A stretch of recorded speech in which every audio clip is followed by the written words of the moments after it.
Dear, हम लोग यहाँ पे जो है बात करेंगे professional practice law and ethics जो सब्जेक्ट था उसमें ऑब्जेक्टिव क्वेश्चंस यहाँ पे मैं बात करूँगा। फिर और भी कई सारे पॉइंट्स हैं जो कि मैं आपको इसमें बताने वाला हूँ, बट अभी जो है मैं स्पेशली बात करूँगा ऑब्जेक्टिव क्वेश्चंस की। तो कई सारे क्वेश्चंस मैंने ऑलरेडी आपको जो है करवाए हैं और भी क्वेश्चन जो है मैं यहाँ पे आपको करवा रहा हूँ, तो ये टॉपिक आपके लिए ज़रूरी है। तो यहाँ पे पहला क्वेश्चन है कि RICS recommends various disputes avoidance processes that a surveyor should know about, which one is not included among these। तो इसमें से कौन सा है जो इंक्लूड नहीं किया जाता है? तो लेट पेमेंट जो है इंक्लूड नहीं किए जाते हैं। ओके, अब आपका जो है सवाल होगा कि यहाँ पे जो आपने वर्ड दिया कि RICS, इसका मतलब क्या होता है? तो सबसे पहले इसका फुल फॉर्म देखते हैं। RICS इसका फुल फॉर्म होता है रॉयल इंस्टीट्यूशंस ऑफ चार्टेड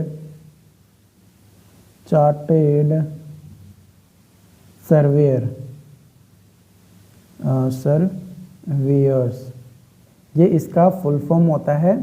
ठीक है, इसका पर्पस की बात किया जाए, है ना, पर्पस, तो इसका पर्पस होता है डेवलप्स एंड इन्फोर्सेस लीडिंग इंटरनेशनल जो भी स्टैंडर्ड्स होते हैं उसको चेक करना। कोई भी कंज्यूमर्स या बिजनेसेस में या कोई भी हाई लेवल ऑफ प्रोफेशनलिज्म हो रहे हैं तो उसमें इसका पर्पस होता है डेवलप और इन्फोर्स, है ना, मेनली कह सकते हो डेवलप एंड इन्फोर्स, है ना, कोई भी चीज़ को लागू करना या कोई डेवलपमेंट हो रहा है तो उसको देख रेख मेनली करना। ठीक है, उसके बाद अगला क्वेश्चन है यहाँ पे कि benefits of self regulation of RICS does not include, क्या इंक्लूड नहीं किया जाता है?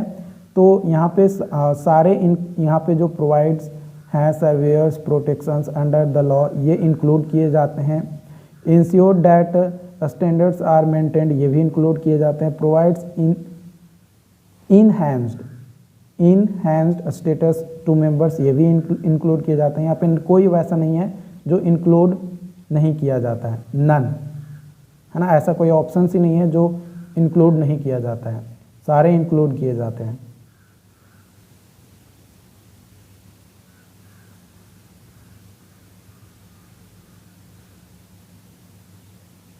ठीक है,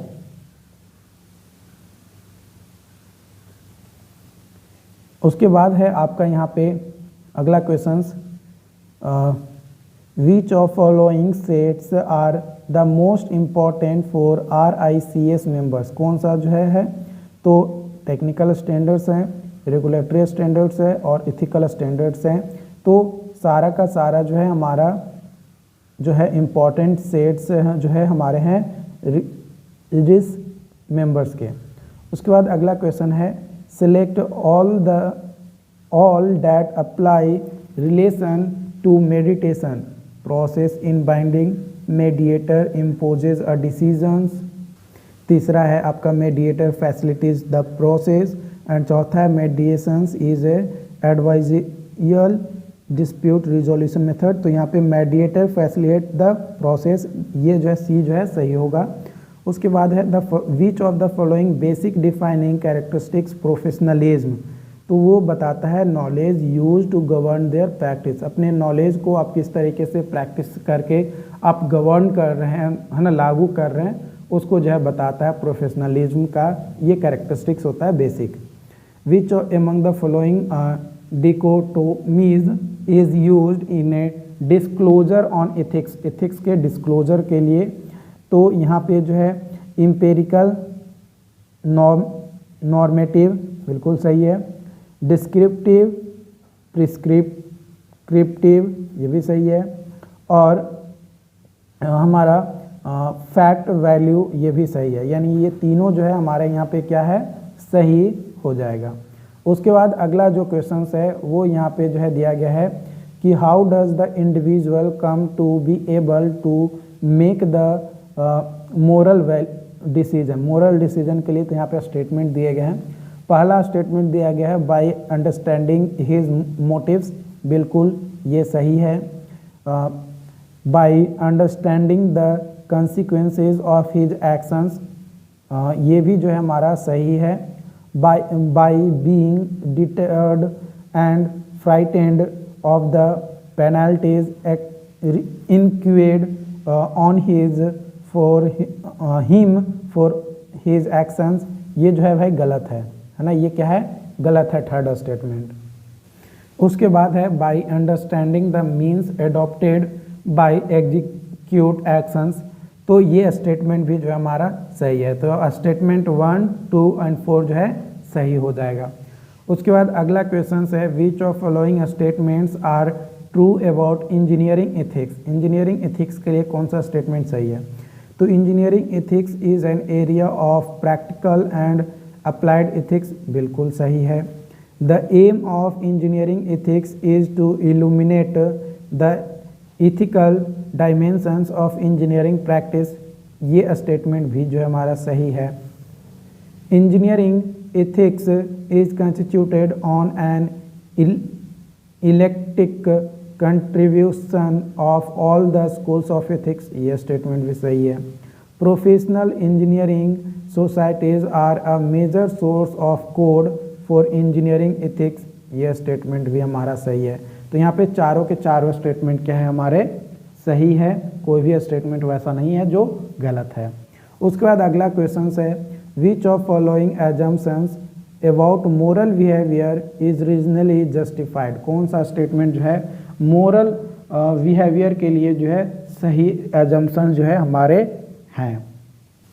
पहला है most people will behave morally if the socialization process has successfully inculcated the right values, बिल्कुल यह स्टेटमेंट सही है। some people will behave more morally than others even if they have been under the same specialization process, यह statement भी सही है। social situation provide the best stimulus to moral actions or inactions, that is social pressures determines moral action, ये statement भी हमारा सही है। socializations has no role in developing moral values, ये स्टेटमेंट भाई गलत है, बिल्कुल हेल्प करता है, ऐसा थोड़ा है कि नहीं हेल्प करता है। तो स्टेटमेंट 1, 2 और 3 जो है सही है। which among the following are the principle concerned with professional ethics, है ना, कौन सा जो प्रोफेशनल एथिक्स के साथ कंसिडर किया जाएगा principle. To study ethical dilemmas in professions by application of moral theories, बिल्कुल ये वैलिड होता है। To study unique moral obligations created by special rules, ये भी जो है हमारा होता है। To practice and consultancy of ethics by trained professional ethicist, नहीं ये भाई गलत है, ये क्या है, गलत है।